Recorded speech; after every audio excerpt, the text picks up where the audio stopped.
皆様こんにちは。今回は SWIFT スポーツ専用のシフトノブ3選をご紹介します。納車されて今で2年半ですが、すでに3つもシフトノブ買いました。マニュアルに載ってるとシフトノブを変えたくなりますよね。今回ご紹介するのはトラスト、モンスタースポーツ、アールズの3つになります。実際に使ってみて思ったそれぞれのいいところ、微妙だったところを正直にお伝えします。ちなみになんですけど、純正シフトノブの外し方は以前に動画にしてありますので、そちらを参考に外してみてください。初めて純正シフトノブを外すときはかなり硬いので工具が必要です。花山薫レベルの握力がないと絶対に外せないぐらい硬いです。僕のチャンネルでは SWIFT スポーツに関する情報を発信していますので、ぜひチャンネル登録お願いします。まずトラスト。一番初めに買ったのがトラストのシフトノブです。納車された時ぐらいにトラストから新しく ZC33S 用に発売され、見た目が好きで買いました。素材はアルミです。使ってみて思ったいいところは、見た目、長さ調節ができる、重いのでシフトが入れやすいの3つです。まず見た目ですが、アルミでできているのでシンプルでかっこいいです。おすすめするポイントとしては高さ調節ができるところですね。取り付ける時に自分の好きな高さでシフトノブを固定できます。短くするとクイックシフトのようなシフトストロークを短くできて、すぐにギアを入れることができます。またその逆で長くすることもできます。僕が取り付けた時は結構高めの位置で取り付けたので、シフトストロークは長めでした。もし今高さ調整するとしたら、一番下の低い位置でシフトノブを固定しますね。というのもシフトのストロークが短い方が僕は運転しやすいなと気づいたからです。重さもあるのでギアの入りもよく、運転していてストレスもないですね。逆に悪いところなんですが、大体察してると思うんですけど、夏暑すぎ、冬冷たすぎってことですね。やっぱアルミなので今の夏の時期とか暑すぎて持てないんですよね。おしぼりで冷やすとかしないとやけどするレベルです。さらに冬もめっちゃ冷たくなるので結構辛かったです。トラストさんもその対策としてゴムのカバーもオプションで売られてます。こちらのシリコンのカバーを取り付けると夏でも冬でも問題なくシフト操作できますね。シリコンが若干あったかい程度で余裕で触れますし、めっちゃ冷たくなることもないです。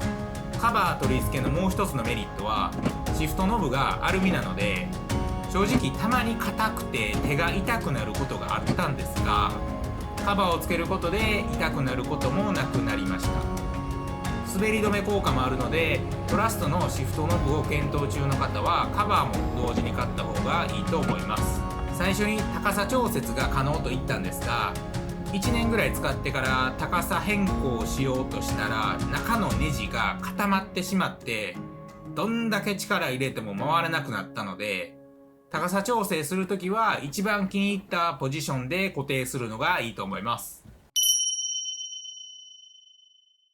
モンスタースポーツのシフトノブは今回紹介するシフトノブの中で一番小さくて軽いです。モンスタースポーツのいいところは、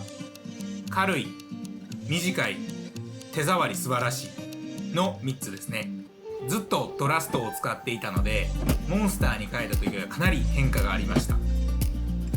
重さが 65g と軽いので、重いシフトノブと比べると自然とスコッとシフトが吸い込まれるような感じはないんですが、なぜか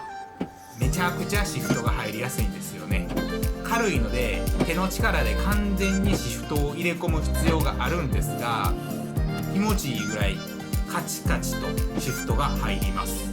そして一番短くて小さいのでシフトストロークも短く、かなりクイックシフトです。この横のところを見てもらいたいんですが、この溝が絶妙に手に引っかかって滑り止めの役割をしてめちゃくちゃ操作しやすいです。シフトノブの形が球状なので手のひらで包み込んで持つスタイルになります。短くて軽いのでトラストのノブと比べてさらにシフト操作がしやすかったですね。シフトノブの素材がジェラコンという樹脂でできているので、今のような夏の時期でもそこまで熱くなることもなく、手触りもスベスベした感触で普通に持てますね。モンスタースポーツの悪いところは、強いて言えばモンスターのロゴが個体差によってまっすぐ向かずにちょっとずれた状態になってしまうところですね。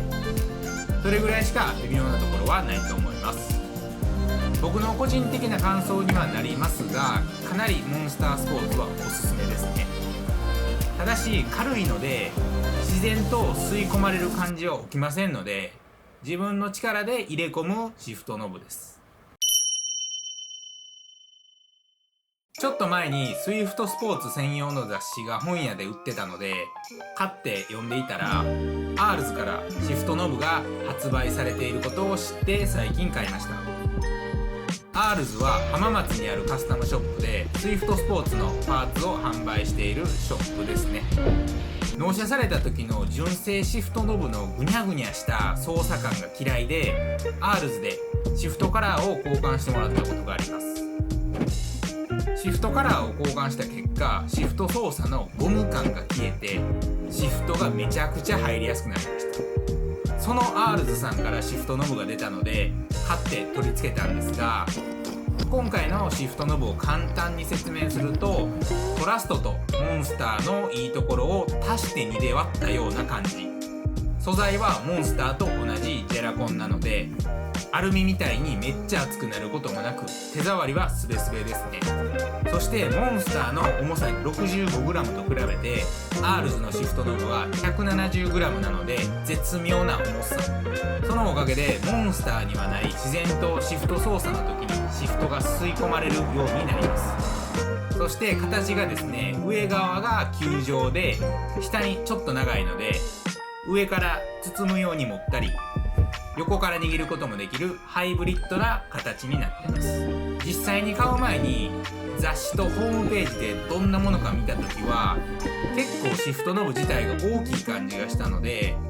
どうなんかなと思ったんですが、実際手に取ってみるとモンスターをちょっと大きく長くした感じで、僕はこれまでの中で一番のお気に入りです。アールズのいいところをまとめると、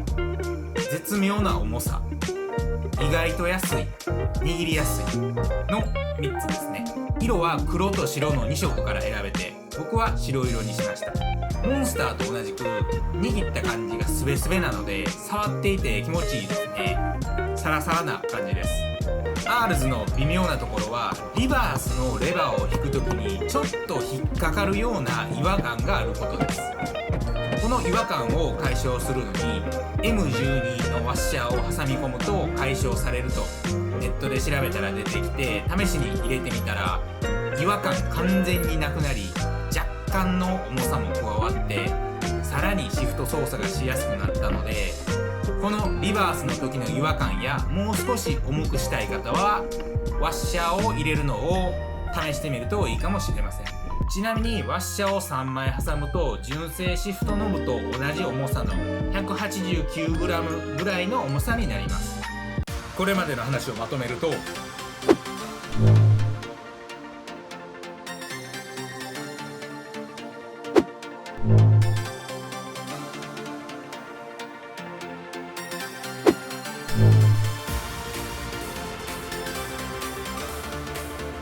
以上が ZC33S 専用のシフトノブ3選でした。